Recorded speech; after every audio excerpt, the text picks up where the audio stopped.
because he performs in New York.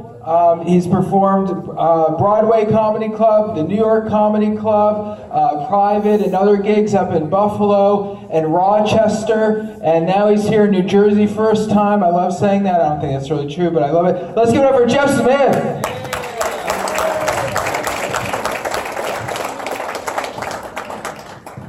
All right. Ooh. Hey, if the stages are rocking, don't come a knocking. So, a little bit of a public service announcement before I get started. I'm looking for a part-time job in case anybody's hiring. I had to take a part-time job and help make ends meet. And I figured if I got to take a part-time job at this point in my life, I wanted to do something fun and interesting and something I was really passionate about. But I hadn't had any luck so far because I guess I just wasn't meant to I just wasn't cut out to be a topless bartender. So that's kind of unfortunate because I can really shake them. I can make them go up and down and around and around. I even bought myself a set of tassels. So I'll be autographing the tassels afterwards, but that didn't work out. So now moving on to my next dream, which is to be a male model. So if anybody's hiring one of the Dove guys, I'm your man. So I'm not from here, and if you haven't figured that out, then we probably need to get that defibrillator out of the manager's office because you're no longer with us. I'm originally from Alabama, and I've been up here about 20 years, and I've learned after all these years up north that there's a lot of things that I don't say when I'm talking to Northerners. There's a lot of words I don't use. I try never to use the words boy or son in a conversation with anybody up north because I've been told that it makes me sound like Foghorn Leghorn. So, which is true. It's mean, but it's true. So, and it often makes me mad because I don't quite understand why people have the impression that they do of Southerners. And then I drive home for Thanksgiving, and I spend about a week with my family, and I'm coming back up here, and I'm like, okay, yeah, I get it. We do it to ourselves. And we do. We make it hard on ourselves. For example, I was driving through Georgia one year, and they had a commercial on the radio for the Georgia State Fair. And this was the actual commercial. You can look this up. It said, come to the Georgia State Fair. We'll have 80s band, Flock of Seagulls. Get your kid's picture taken standing next to a live tiger. And at the end of the night, there'll be monkeys riding dogs. Okay, now I understand. Now I really understand why you have the impression with it. That was my first impression. The second was, hey, where can I buy tickets, man? I wouldn't mind seeing them monkeys ride those dogs. So, and my brother and I actually contributed to the stereotype this past year. At Thanksgiving, I was down in North Carolina, and we were watching the news before the football game started for the day. And on the news, it said that the average American family takes 45 minutes to carve a Thanksgiving turkey. And we thought, well, we could beat that. So we took a manhole cover from out in the middle of the street, and the county told us we can't do that no more, but we took a manhole cover from out in the middle of the street, we put a 5-gallon steel bucket on top of it, and we weighted that down with a couple of nephews with a turkey up under it and half a stick of dynamite. About 10 seconds we had that turkey carved. So nephew's gonna need a little therapy. They get a little jumpy at loud noises, and they kept running up to me all day going, Uncle Jeff, my butt hurts. Like, eat your turkey standing up, boy. That's your Uncle Foghorn talking. So here we are in 2017, a couple months in. Is anybody as glad as I am that 2016 is over? Yeah. Oh, that was a crazy year, wasn't it? Man, we started out 2016 not knowing what bathroom to use. It was like we were back in kindergarten again. We were 5 years old, not sure what bathroom we were supposed to go to. And we ended the year with the election. Yeah, all right. That one guy goes, that was a great year. That was a heck of a thing. Now, I don't want to know what your politics are because I want to be able to leave tonight with all the air in my tires. But you got to admit that we had some wild choices. We had Donald Trump, Hillary Clinton, and Bernie Sanders. A guy that talks in one-syllable words, the female equivalent of Don Corleone, and a 110-year-old socialist who, in addition to triggering a silver alert every time he goes from Vermont to Washington, Looks a lot like that Heat Miser cartoon character in that Christmas movie we used to watch growing up. He looks just like the Heat Miser. So I'm glad 2016 is over. 2017, I don't think it's starting out to be much better. We're already doing stupid stuff. You hear stupid stuff on the news all the time. 2 months ago, at the beginning of the year, I heard that the San Francisco airport was putting therapy pigs on their concourses so that distraught flyers could feel better. Now, I don't know about you, I fly a lot. And Lord knows I love bacon. But I have never gotten off of a flight and thought, God, that was a horrible flight. Somebody give me a pig to scratch. And you gotta feel bad about that guy that handles the pigs. You know, there's a lot of cool jobs at the airport. I mean, there's that little short chubby lady that gets to see everybody naked on the x-ray machine.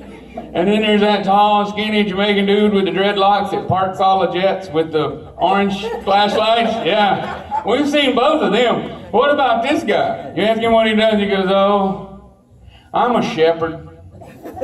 I herd pigs on Concourse Bay.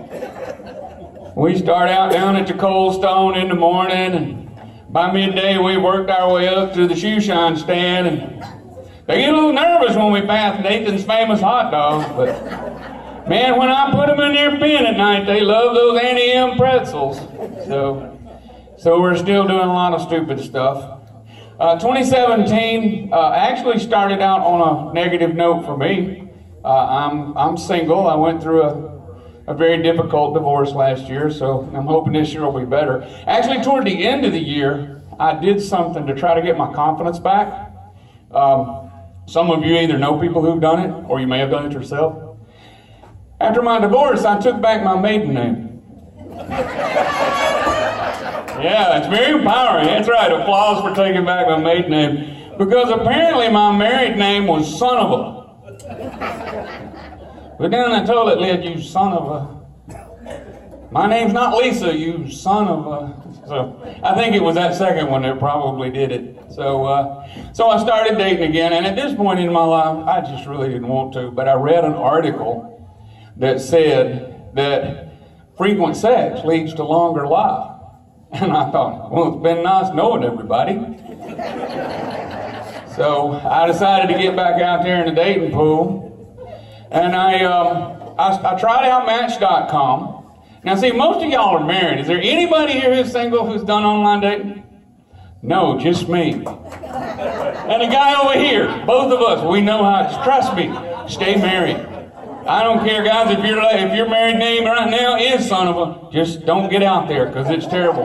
I tried Match.com, and they were it was $9.99 for a membership to Match.com, and that didn't work out for me because I figured, well, they were having a 20% off sale. They were having 20% off their membership. And I figured, well, that's not going to work, because if I can't find a date for $9.99, I don't know what makes them think I'm going to be able to find one for $8 and a penny. It's like I'm on clearance. I'm the dented can of dating.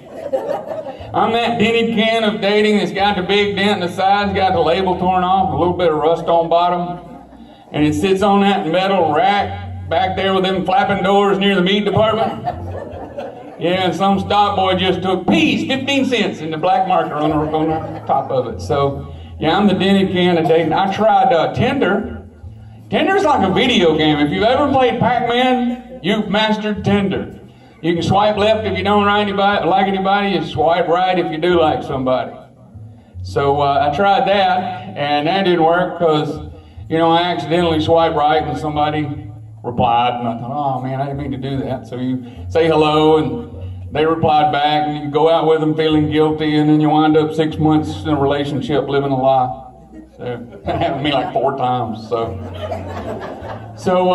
But you know, I want to get married again. I still want to have kids at this point in my life. I think that would be great. So I thought, well, you know, maybe I should try out one of those Russian mail order brides.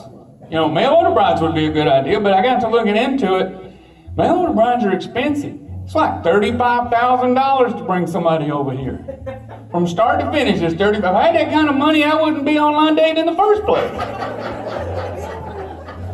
It's $20,000 if you want to bring somebody over from China, because it's always cheaper to import from China. So I got to thinking, what is the bargain bin of mail order brides? What is the discount bin? Where's the mail order bride discount bin, like that $5 movie bin that you see at the checkout at Walmart? Everybody's rooting around in there for that $5 movie, trying to find the best buy. Where's my $5 mail order bride? And I came up with it. PrisonChicks.com. Yeah.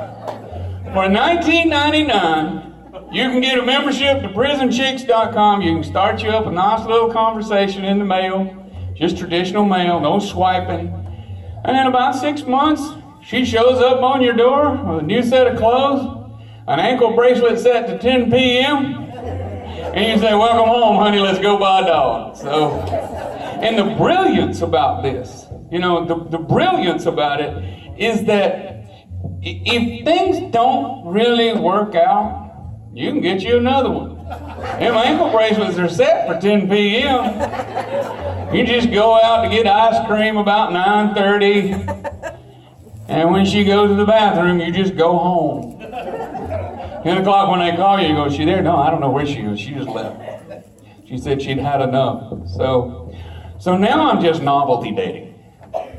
Anybody ever novelty date before you were married?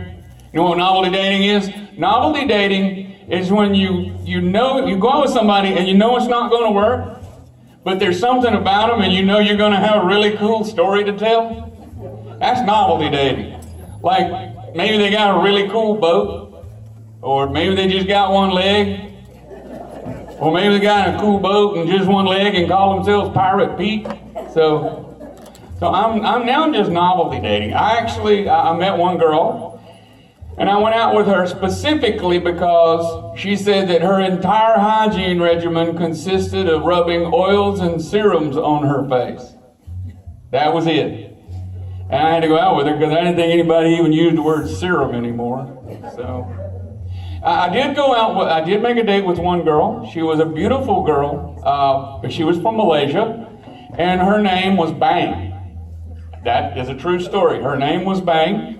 And if I have to tell you why I went out with her, then you too need the defibrillator from the manager's office. Because I want to be able to tell the Bang Bang story for the next 20 years on stage. But actually, she canceled the date the day before we were supposed to go out. Because it turns out she was novelty dating too. She had met another Malaysian guy online, and his name was Hong. So, my name's Jeff Scott. Thanks for putting up with me. All right, Jeff Scott, everybody. All right.